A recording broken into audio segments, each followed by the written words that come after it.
Hello everyone, and welcome to my young and restless official. I hope everyone is having a wonderful day. Before we begin, please hit the subscribe button and give this video a thumbs up. What's actually happening between me and Holden? In the athletic club dining area, Audra says, "I don't know what you mean," while Nate glances down at her. He sits down and tells that he noticed their exchange of glances and knew they were keeping something confidential. "That's all, Holden," she says. He wants her to be his buddy since he is in dire need of one. She is merely making fun of him in order to learn more about Damien. Although he says he trusts her, Nate adds that she might tell him if there was anything else going on with Holden. He is aware of how difficult it might be to tell a new man about a past romantic interest. He proposes that they meet at his house when she offers to tell him what she has discovered. Audra believes he should know what she's discovered before telling Amy, who will be in Chicago for some time. Nate and Audra's argument how to deal with Damien. Audra concerns that it would be cold in Chicago when she discovers Amy forgot her scarf when they get to the penthouse with Nate. He clarifies that although Amy was a little upset about being sent to Chicago for tests so quickly, there isn't any time to waste.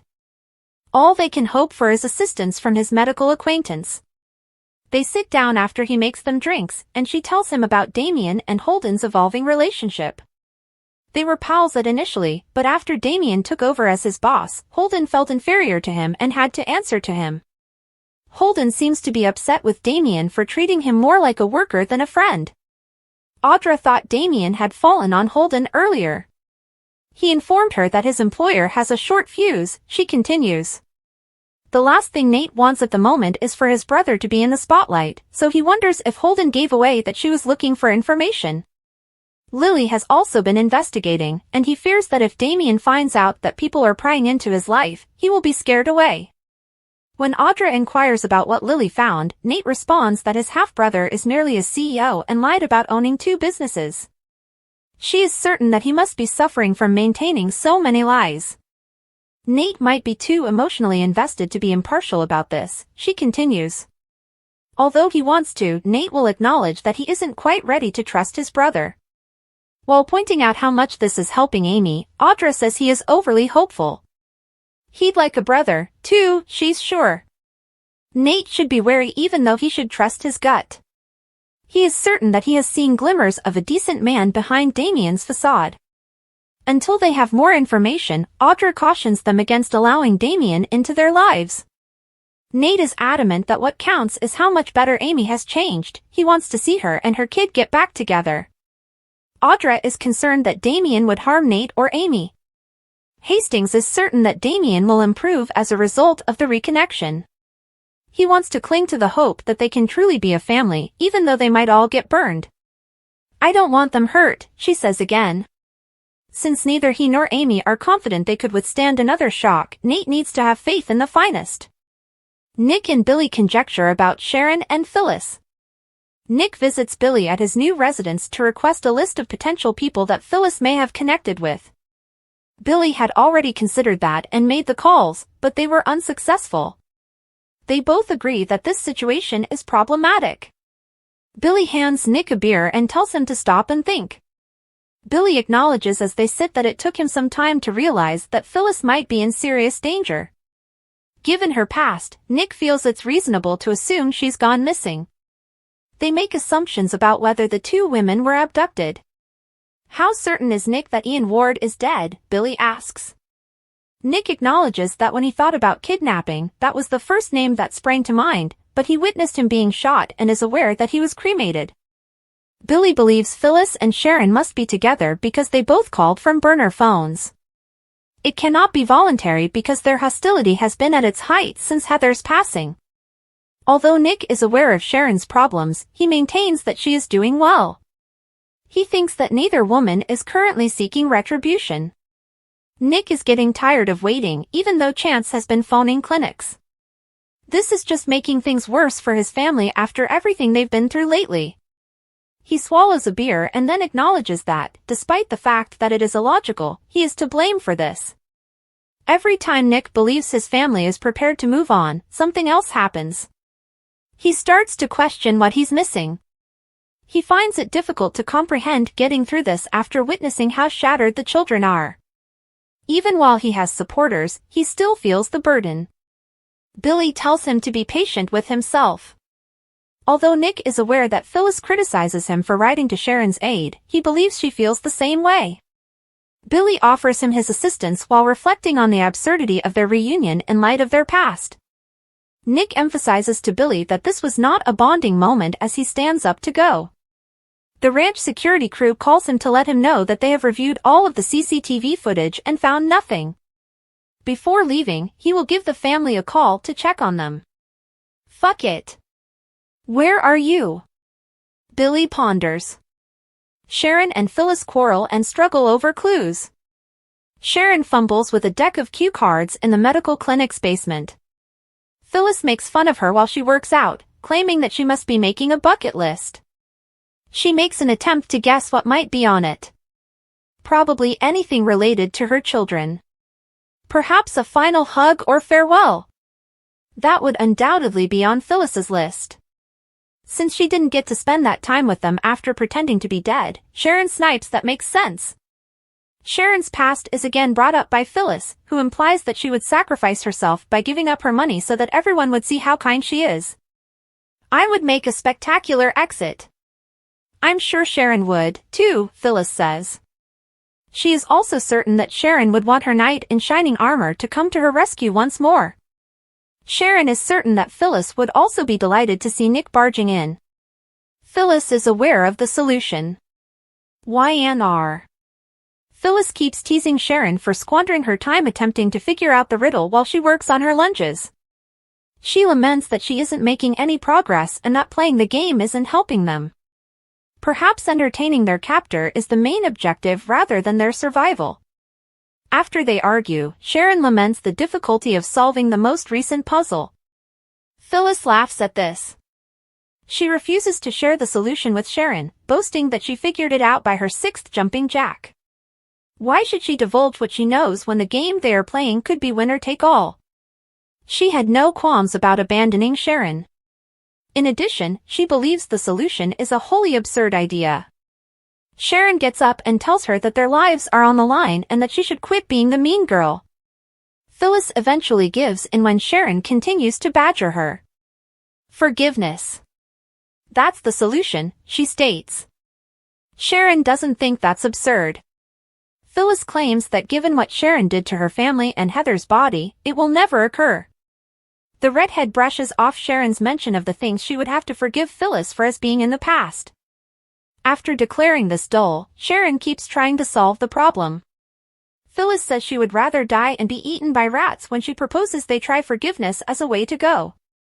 While Phyllis downs another bottle of water, Sharon keeps searching her cue cards for hints. What is the driving force? Sharon makes a guess.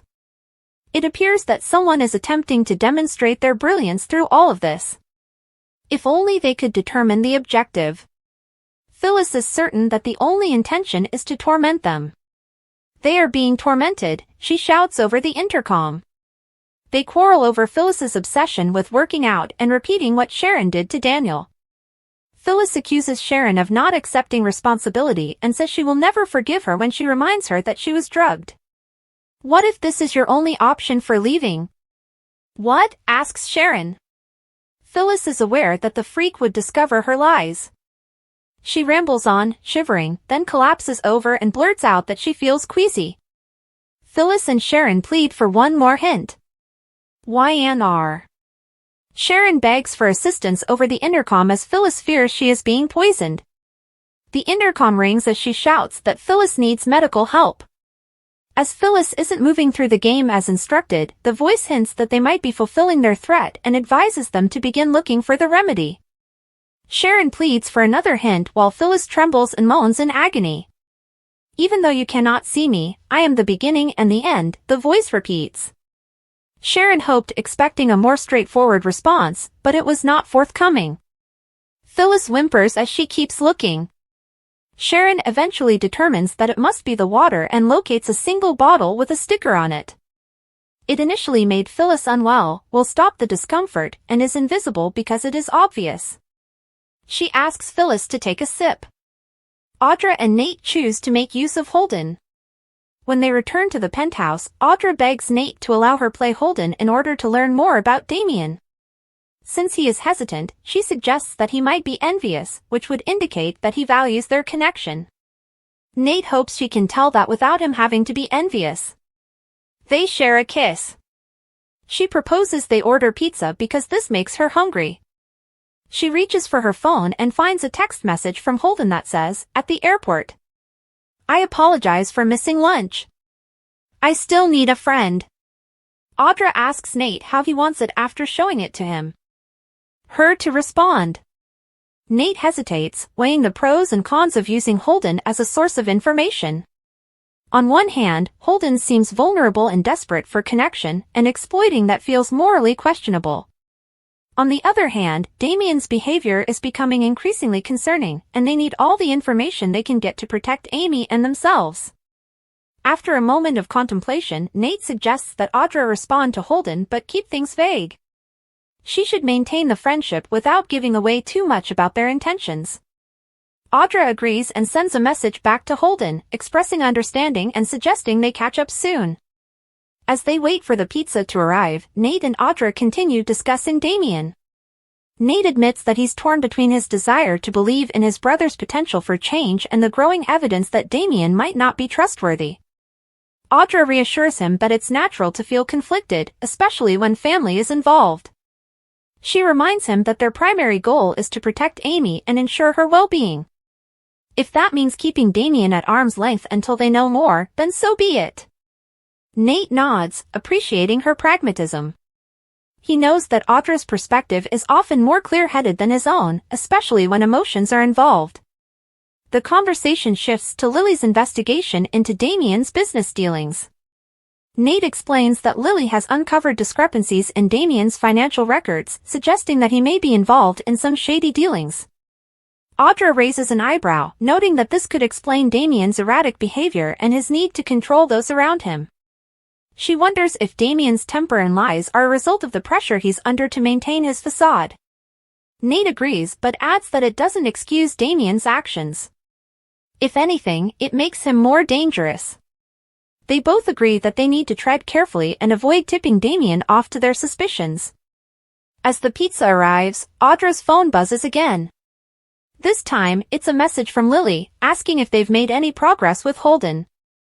Audra shows the message to Nate, who suggests they loop Lily in on their plan to use Holden as a source of information. He knows that Lily's investigative skills could be invaluable in piecing together the bigger picture. Audra agrees and sends a quick reply to Lily, inviting her to join them at the penthouse to discuss their next steps. Meanwhile, Billy and Nick's search for Phyllis and Sharon continues to hit dead ends. Nick's frustration is palpable as he paces Billy's living room, running a hand through his hair. "This doesn't make sense," he mutters. "They can't just vanish into thin air."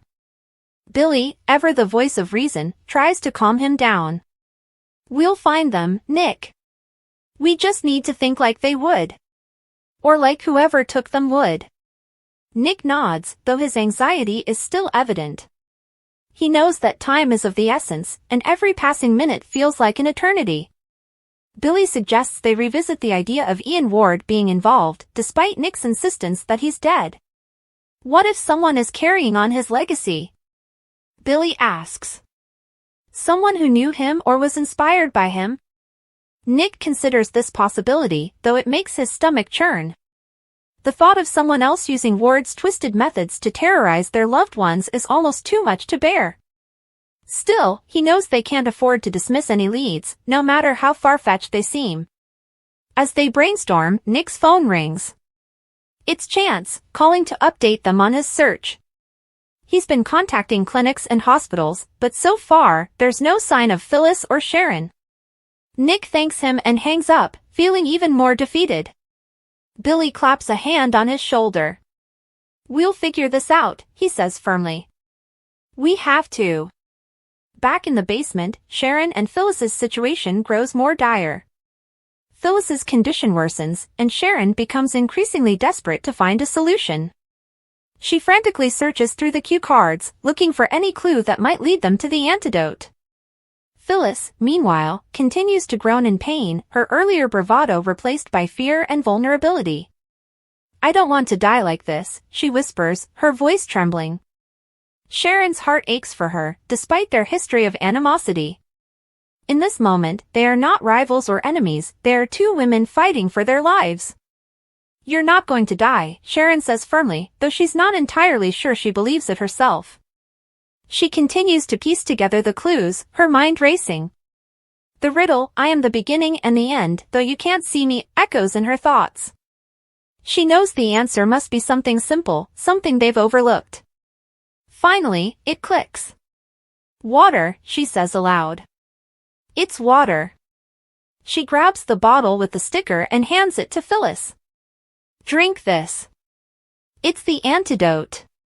Phyllis hesitates, her distrust of Sharon warring with her instinct to survive. But in the end, survival wins out, and she drinks the water. Almost immediately, her symptoms begin to subside. She looks at Sharon with a mixture of gratitude and disbelief. "Thank you," she says quietly.